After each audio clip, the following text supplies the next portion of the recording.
सूर्य की महिमा तथा अदिति के गर्भ से उनके अवतार का वर्णन चलिए सुनते हैं, ध्यानपूर्वक सुनिए। इसमें कुछ मिस नहीं होना चाहिए। आप सुनिए चुपचाप ध्यान से। ब्रह्मा जी कहते हैं, भगवान सूर्य सबके आत्मा, संपूर्ण लोकों के ईश्वर, देवताओं के भी देवता और प्रजापति हैं। वे ही तीनों लोकों की जड़ हैं, परम देवता हैं। अग्नि में विधि पूर्वक डाली हुई आहुति सूर्य के पास ही पहुंचती है। सूर्य से वृष्टि होती, वृष्टि से अन्न पैदा होता और अन्न से प्रजा जीवन निर्वाह करती है। क्षण मुहूर्त, दिन रात, पक्ष मास, संवत्सर, ऋतु और युग, इनकी काल संख्या सूर्य के बिना नहीं हो सकती। काल का ज्ञान हुए बिना ना कोई नियम चल सकता है और ना अग्निहोत्र आदि ही हो सकते हैं। सूर्य के बिना ऋतुओं का विभाग भी नहीं होगा और उसके बिना वृक्षों में फल और फूल कैसे लग सकते हैं, खेती कैसे पक सकती है और नाना प्रकार के अन्न कैसे उत्पन्न हो सकते हैं। उस दशा में स्वर्गलोक तथा भूलोक में जीवों के व्यवहार का भी लोप हो जाएगा। आदित्य, सविता, सूर्य, मिहिर, अर्क, प्रभाकर, मार्तंड, भास्कर, भानु, चित्रभानु, दिवाकर तथा रवि, इन 12 सामान्य नामों के द्वारा भगवान सूर्य का ही बोध होता है। विष्णु धाता, भगपूषा, मित्र, इंद्र, वरुण, अर्यमा, विश्वान, अंशुमान, तपस्या तथा पूर्वजन्य ये 12 सूर्य पृथक पृथक माने गए हैं। चैत्र मास में विष्णु, वैशाख में अर्यमा, ज्येष्ठ में विवस्वान, आषाढ़ में अंशुमान, श्रावण में पर्जन्य, भादो में वरुण, अश्विन में इंद्र, कार्तिक में धाता, अगहन में मित्र, पौष में पूषा, माघ में भग और फाल्गुन में त्वष्टा नामक सूर्य तपते हैं। इस प्रकार यहाँ एक ही सूर्य 24 नाम बताए गए हैं। इनके अतिरिक्त और भी हजारों नाम विस्तार पूर्वक कहे गए हैं। मुनियों ने पूछा, प्रजापते जो 1000 नामों के द्वारा भगवान सूर्य की स्तुति करते हैं, उन्हें क्या पुण्य होता है तथा उनकी कैसी गति होती है? ब्रह्मा जी बोले, मुनिवरों, मैं भगवान सूर्य का कल्याणमय सनातन स्तोत्र कहता हूँ, जो सब स्तुतियों का सारभूत है। इसका पाठ करने वाले को शस्त्र नामों की आवश्यकता नहीं रह जाती। भगवान भास्कर के जो पवित्र, शुभ एवं गोपनीय नाम है, उन्हीं का वर्णन करता हूँ, सुनो।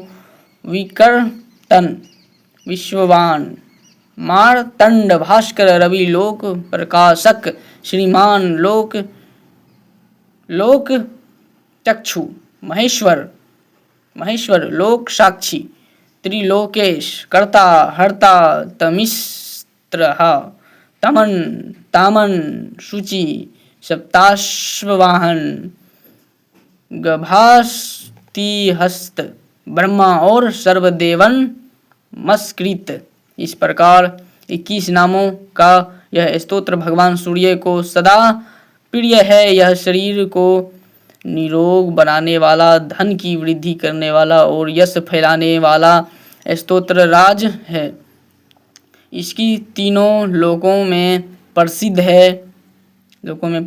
द्विजवरों, जो सूर्य उदय के और अस्त काल में दोनों संध्याओं के समय इस स्तोत्र के द्वारा भगवान सूर्य की स्तुति करता है, वह सब पापों से मुक्त हो जाता है। भगवान सूर्य के समीप एक बार ही इसका जप करने से मानसिक वाचिक शारीरिक तथा कर्मजनित सब पाप नष्ट हो जाते हैं। अतः ब्रह्मानो आप लोग यत्न पूर्वक संपूर्ण अभिलषित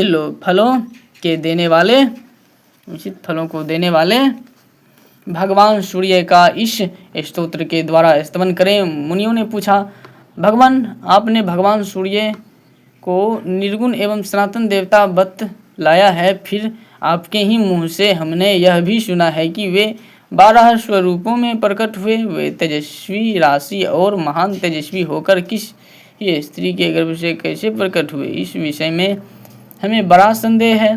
ब्रह्मा जी बोले, प्रजापति दक्ष के 60 कन्याएं हुई जो श्रेष्ठ और सुंदरी थी। उनके नाम अदिति, दनु और विंता आदि थे।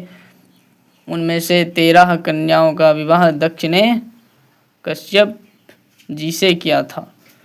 अदिति ने तीनों लोकों के स्वामी देवताओं को जन्म दिया। अदिति से दैत्य और दनु से बला भी मानी भयंकर दानव उत्पन्न हुए। विंता आदि अन्य स्त्रियों ने भी स्थावर जंग भूतों को जन्म दिया। इन दक्ष सूताओं के पुत्र पौत्र और दोहित्र आदि के द्वारा यह संपूर्ण जगत व्याप्त हो गया। कश्यप के पुत्रों में देवता प्रधान हैं। वे सात्विक हैं। इनके अतिरिक्त दैत्य आदि राजस और तामस हैं। देवताओं को यज्ञ का भागी बनाया गया है, परंतु दैत्य और दानव उनसे शत्रुता रखते थे, अतः वे मिलकर उन्हें कष्ट पहुंचाने लगे। माता अदिति ने देखा, दैत्यों और दानवों ने मेरे पुत्रों को अपने स्थान से हटा दिया और सारी त्रिलोकी नष्ट प्राय कर दी। तब उन्होंने भगवान सूर्य की आराधना के लिए महान प्रयत्न किया। वे नियमित आहार करके कठोर नियम का पालन करती हुई एकाग्रचित हो आकाश में स्थित तेजों राशि भगवान भास्कर का स्तवन करने लगी। अदिति बोली, भगवान आप अत्यंत सूक्ष्म, परम पवित्र और अनुपम तेज धारण करते हैं।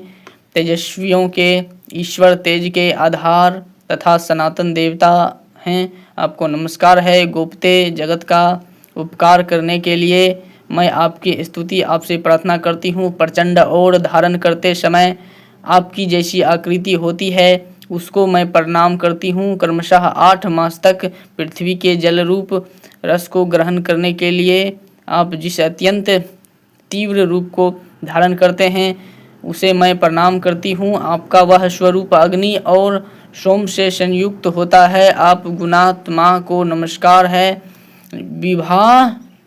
विभावशों आपका जो रूप ऋक, यजुष और शाम की एकता से त्रयी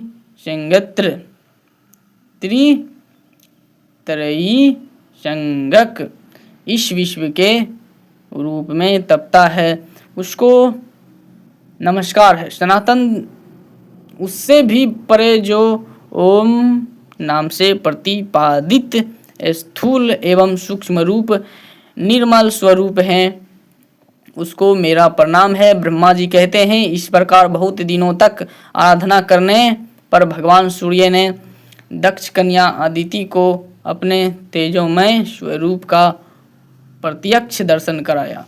अदिति बोली, जगत के आदि कारण भगवान सूर्य आप मुझ पर प्रसन्न हो। गुप्ते मैं आपको भली भांति देख नहीं पाती। दिवाकर आप ऐसी कृपा करें जिससे मुझे आपके स्वरूप का भली भांति दर्शन हो सके। भक्तों पर दया करने वाले प्रभु, मेरे पुत्र आपके भक्त हैं, आप उन पर कृपा करें। तब भगवान भास्कर ने अपने सामने पड़ी हुई देवी को स्पष्ट दर्शन देकर कहा, देवी आपकी जो इच्छा हो उसके अनुसार मुझसे कोई एक वर मांग ले। ये है भास्कर, भगवान भास्कर, ये है अदिति। वर मांग ले। अदिति बोली, देव आप प्रसन्न हो। अधिक बलवान दैत्य और दानवों ने मेरे पुत्रों के हाथ से त्रिलोकी का राज्य और यक्ष भाग छीन लिए हैं। गोप्ते उन्हीं के लिए आप मेरे ऊपर कृपा करें। अपने अंश से मेरे पुत्रों के भाई होकर आप उनके शत्रुओं का नाश करें। भगवान सूर्य ने कहा, देवी मैं आप अपने 1000वें अंश से तुम्हारे गर्भ का बालक होकर प्रकट होऊंगा और तुम्हारे पुत्र के शत्रुओं का नाश करूंगा। यो कहकर भगवान भास्कर अंतर्ध्यान हो गए और देवी अदिति भी अपना समस्त मनोरथ सिद्ध हो जाने के कारण तपस्या से निवृत्त हो गई। तत्पश्चात वर्ष के अंत में देव माता अदिति की इच्छा पूर्ण करने के लिए भगवान सविता ने उनके गर्भ में निवास किया। उस समय देवी अदिति यह सोचकर कि मैं पवित्रता पूर्वक ही इस दिव्य गर्भ को धारण करूंगी, एकाग्रचित होकर कृच्छ और चंद्रायन आदि व्रतों का पालन करने लगी। उनका यह कठोर नियम देखकर कश्यप जी ने कुछ कुपित होकर कहा, तू नित्य निवास करके गर्भ के बच्चे को क्यों मारे डालती है।